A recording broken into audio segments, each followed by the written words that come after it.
What makes belief believable? That's the topic for our video today.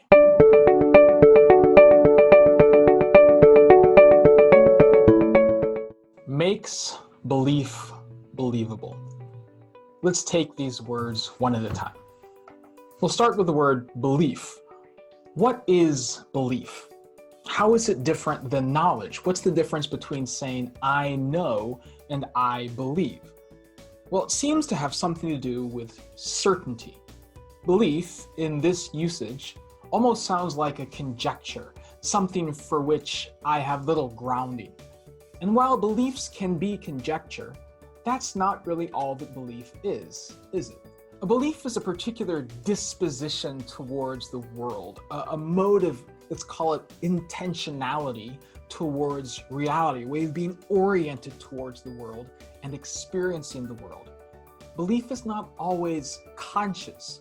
Now, while it might take great effort to believe some things, like that aliens exist, there are other beliefs that just come to us naturally and intuitively, like the belief that there are other minds besides our own. These sorts of beliefs are called properly basic, meaning that we don't hold them on the basis of anything else. We start from them. We reason from them rather than reasoning to them. And cognitive science seems to indicate that many beliefs are natural, including belief in some sort of God. We are born believers. Now, that doesn't mean that everything that we happen to believe is correct. There are many things that we believe as children for which we must get an upgraded version as we grow older. The point here is to say that we are natural and intuitive believers. Second, when we talk about belief, we are not just talking about abstract ideas floating around in our heads. We are talking about belief as deeply connected to our bodies. We feel our beliefs in our stomachs and in a quickened heartbeat. Belief molds our neural networks in our brains, and our beliefs seem to have this incredible capacity to shape our conscious experience of the world. What about the second word?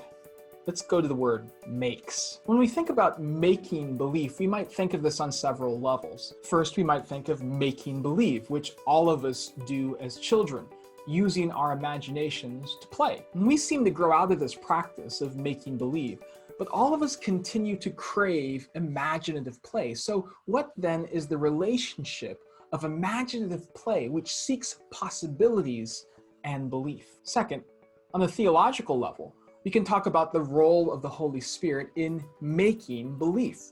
If God is not an idea, but a person who is in conversation with humanity, then we should expect that this personal God would be involved in addressing himself to humanity in such a way, placing humanity in particular circumstances so that they would naturally and intuitively respond with belief. Third, we might think of making belief on a social or a political level, the politics of belief.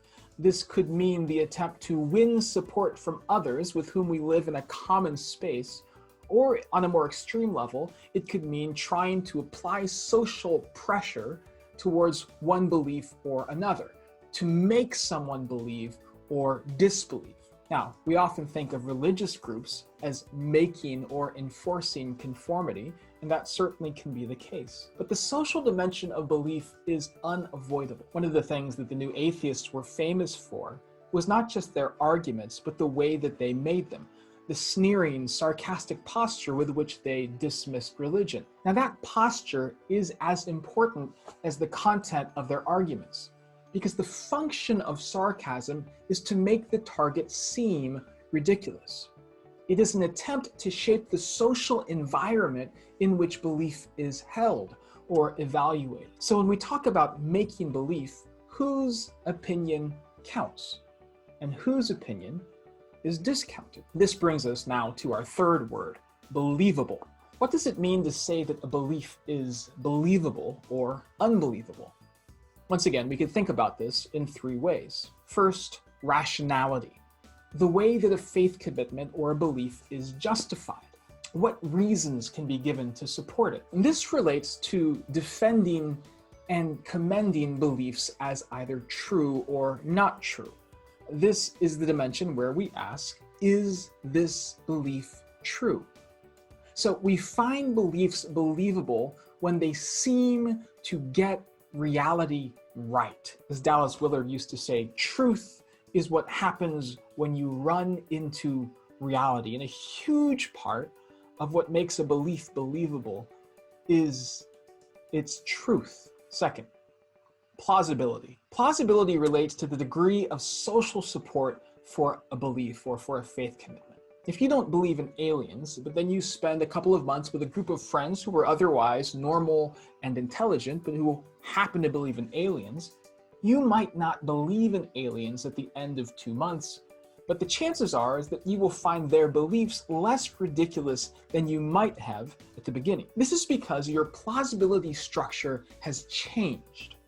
We find beliefs believable when they are embodied and embedded in a community of action, or even just in others who live out their beliefs with some level of integrity. Now, belief in God is different than belief in aliens. Belief in aliens doesn't really matter that much right now. It's a theoretical pursuit. But belief in God is the sort of belief that orients and shapes every other part of life, or at least it should. And there is always a plausibility or a social dimension to belief or disbelief in God, a social pressure to go one way or the other. And we need to be honest about that. Plausibility relates to the question of, is it good? Does it embody itself in a community that is oriented towards human flourishing? Third, imaginativity. I'm using this word to describe the imaginative coherence and gravity of a faith commitment. This relates to the aesthetic dimension of lived experience, the dimension where we ask not is it true or is it good, but is it beautiful? Is it resonant? Does it resonate with my life? Does it make sense of my experience? Now, I've gone in the classical order: truth, then goodness, then beauty. But I think that the way that we actually experience these is in reverse. We first experience the beauty or the coherence or the resonance of faith. This leads us then to its goodness, and that makes us care enough to inquire as to its grounding in the truth. Now, faith is beautiful because it is good, and it is good because it is true. But if we do not find it beautiful, imaginatively appealing, unless we, in some sense, long for it to be true, then we are not oriented towards its truth and will not hear its claims in the way we are meant to hear them. The best kind of Christian apologetics is that which does not simply give reasons, but embodies them, reshaping plausibility structures, demonstrating imaginative hospitality. Notice, in my construal, apologetics deals not only with the question of the truthfulness of Christianity, but also with its goodness and its beauty. It extends the realm of apologetics to include anything that makes Christian faith believable.